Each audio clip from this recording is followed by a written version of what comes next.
vidéo, on va voir le concept numéro 4 qui consiste à dire vous n'aurez jamais un réseau plus grand que celui dont vous êtes capable de prendre soin, de maintenir et de diriger. Alors là, tu vas encore me dire, mais c'est quoi le rapport avec ma flamme jumelle? Bah regarde, je vais te refaire la même phrase. Tu n'auras jamais une relation aussi belle et aussi bonne que tu le veux avec ton jumeau si tu n'es pas capable d'en prendre soin, de la maintenir et de la diriger. Sauf que pour arriver à maintenir, à prendre soin, à maintenir ou à diriger une relation, bah, la première relation qu'il faut travailler, c'est la sienne. Eh ouais. T'as vu, c'est relou, on retombe tout le temps sur le même concept, hein. Ça commence à devenir chiant. Finalement, peut-être que tu préférais les concepts New Age de t'inquiète, le karma va s'occuper de ça pour moi, tout est prédéterminé à la virgule près, j'ai aucun choix à faire parce que les choix, c'est de l'illusion. Du coup, bah, je peux rien faire, je suis une victime, mais c'est pas de ma faute, c'est le karma, tout est écrit. Voilà. Ouais, je fais un peu l'avocat du diable. Voilà, mais il fallait que je la sorte, celle-là. Bon. Ça s'appelle un discours de victime, caché derrière un, bah c'est pas moi, c'est Dieu qui a écrit tout, comme ça, j'ai pas le choix, je peux rien faire. Si je trouve pas de travail, bah c'est pas de ma faute, si le karma, c'est mon âme. Ouais, d'accord, c'est ça, ouais. Voilà, tu m'as compris. Alors là, comme j'ai sorti cette phrase-là, oui, il y a des choses qui sont prédéterminées. Alors oui, c'est ma croyance, attention, qu'il y a des choses prédéterminées, parce qu'effectivement, dans cette rencontre flamme jumelle, on se rend bien compte que, et je ferai une vidéo là-dessus, où toutes les choses qui se sont passées, alors là je vais parler de mon expérience à moi, avec ma flamme jumelle, avant qu'on se connaisse, notamment les précompensations de la dernière vidéo de Fabien Marchand, et de tout ce qui s'est enchaîné jusqu'à notre rencontre physique, la première rencontre physique, effectivement, on s'est rencontré dans un pays étranger où on a décidé à la même période d'aller y vivre. Sauf que moi je suis arrivé, mais on va dire à un mois de novembre, j'ai décidé d'aller dans ce pays-là, elle aussi. Moi, j'y suis arrivé le mois d'après, elle est arrivée 6 mois après. Mais en gros, il s'est passé plein de choses en même temps, sur les mêmes sujets. Par exemple, à un mois de janvier, par exemple, bah, je me suis fait traiter le haut de ma colonne vertébrale par un chiropracteur. Et ce même mois de janvier, elle se faisait opérer du bas de sa colonne vertébrale. Voilà, encore les opposés, mais sur le même sujet. Voilà, bon bref. Donc effectivement, il y a pas mal de choses comme ça qui sont... Mais on a une marge de manœuvre. Tu vois ce que je veux dire?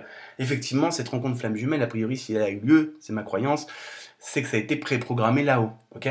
Mais que tu choisisses ton slip vert ce matin ou un bleu, ou que tu manges un carpaccio à midi ou une salade tomate mozzarella, je pense que ton âme, elle s'encarre. Tu vois ce que je veux dire? Donc tu vois, pour moi, toute cette histoire de les choses sont prédéterminées à la virgule près, pour moi, c'est un complet bullshit New Age de victime.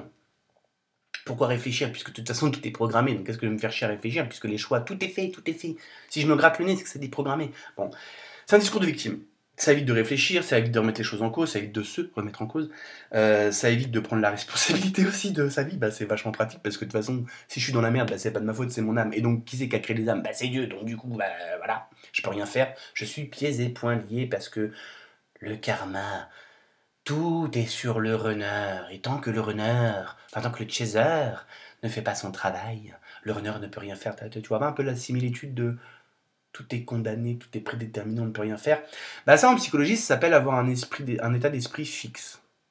Puis tu as les autres, un état d'esprit évolutif. Tu regardes, j'ai écrit ça sur mon blog, un article dessus. Bref, mais l'idée, la question, elle est là, c'est que est-ce que c'est prédéterminé? Moi, je pense que dans une certaine partie, il y a un certain nombre d'événements dans ta vie, et en tant que flamme jumelle, on se rend compte qu'il y a quand même trop de coïncidences qui tuent la coïncidence, mais on a aussi une énorme marge de manœuvre. Je te donne un exemple concret. Pour faire de la musique, t'as entre guillemets pas le choix que de savoir jouer en rythme. Donc d'apprendre le métronome, les croches, les doubles croches, et tout à clic. Et puis tu vas choisir une gamme, on va dire gamme de blues. Mais pour autant, dans ces contraintes, ok, bah, tu peux créer quoi, 1 million, 2 millions, 10 millions de musiques différentes avec la même gamme et le même, enfin avec le métronome. Donc tu es dans un carcan, mais dans ce carcan, tu es libre d'un million, milliard, je sais pas, de possibilités. Et pour autant, bah, pour que ça sonne bien, il faut bien que tu joues une gamme voilà, où les notes vont ensemble et que bah, tu joues dans un certain rythme, quoi. Alors après que tu joues à un tempo de 60 ou de 120, ça peu importe, mais les croches, les doubles croches, etc. Finalement, tu apprends un modèle et c'est comme les 21 protéines de base, hein, ça reste du carbone, de l'oxygène et de l'hydrogène, le tout mélangé dans des proportions, dans des nombres différents et dans des agencements différents, ça te crée 21 protéines de base et à partir de ces bases-là, bah, tu as un corps humain, quoi. Bon, voilà, on peut prendre. Et puis pareil, les atomes, on en a découvert je sais pas combien, une centaine et quelques, je me rappelle plus du chiffre par cœur, et pour autant le vivant est constitué principalement de carbone, d'oxygène et d'hydrogène quand même, 3 atomes. et tu as les mêmes atomes chez toi que chez moi, tu vois. Donc je veux dire qu'à partir d'une petite quantité, dans une sorte de carcan, on est quand même libre de créer un infini de possibilités. Donc effectivement, il y a des choses qui sont prédéterminées, etc. Mais dedans, tu es quand même vachement libre de choisir quand même des trucs. Et effectivement, dans le parcours flamme jumelle, il y a un moment donné, quand t'es pas sur ton chemin, on te rappelle à l'ordre. Mais en même temps, c'est un carcan que tu as choisi avant.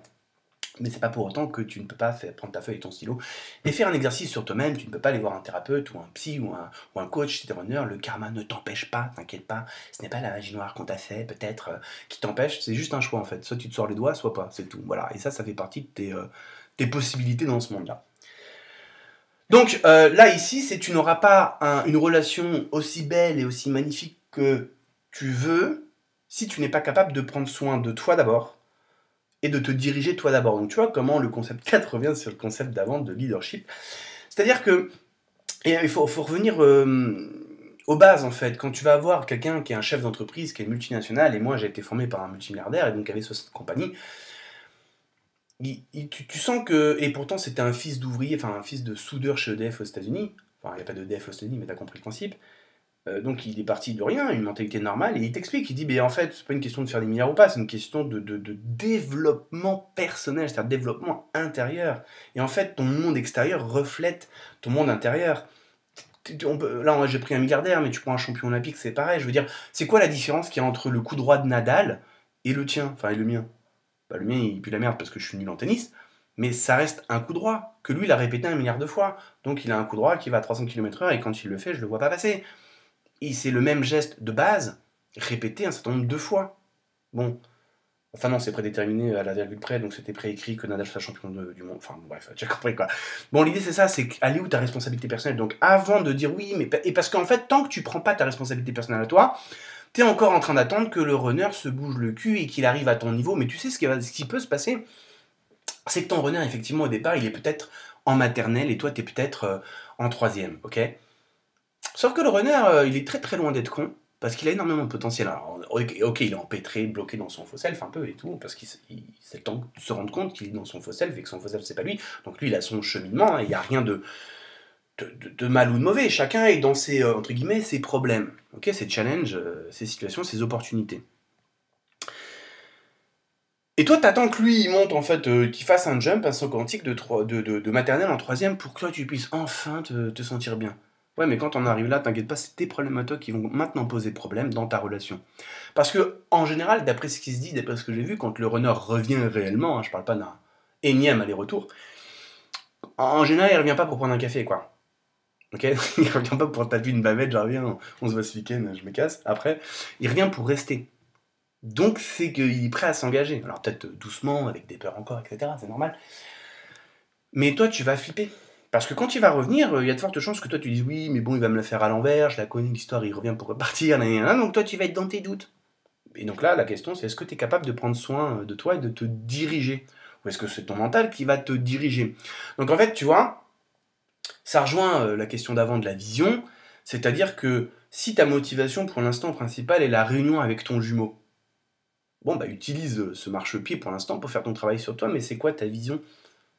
Tu vois ce que je veux dire? Et donc, si tu as une grande vision pour toi-même dans ta vie, juste pour toi d'abord, en excluant ton honneur, eh ben, deviens aussi grand que ta vision. Et les épaules assez larges pour mener à bien ton rêve, ta vie, et donc ta qualité émotionnelle. Et puis si, entre-temps, bah, ton jumeau revient et qu'il y a une réunion dans cette vie-là, parce que, d'après ce qui se dit, toutes les réunions flammes jumelles, enfin, les rencontres flammes jumelles dans cette vie ne sont pas forcément amenées à une réunion physique, le vie de couple dans cette vie-là. Je sais pas, je connais pas tous les cas de figure. Après, j'ai envie de dire, on croit un peu ce qu'on veut. Mais ce qui est sûr, c'est que soit tu seras dans cette vie-là réunie avec ton runner, soit pas. Ça, c'est sûr et certain. C'est soit l'un, soit l'autre. Hein. C'est 50% de chance, on va dire. Donc, en fait, pour l'instant, t'es pas avec, donc fais ta vie sans. Et puis, imagine ta vie sans. Et justement, en imaginant ta vie sans, en étant capable de tracer ta route, mais pas tracer ta route, de tourner le dos pour être méchant, mais dans le sens, bah, pour l'instant, je suis seul, donc il faut que je fasse ma vie seule parce que je dois être heureux seul, parce que ma qualité émotionnelle dépend de moi. Bah, t'augmentes les chances de sortir de ta dépendance et toute la clique qui fait que t'augmentes les chances qu'ils reviennent vers toi.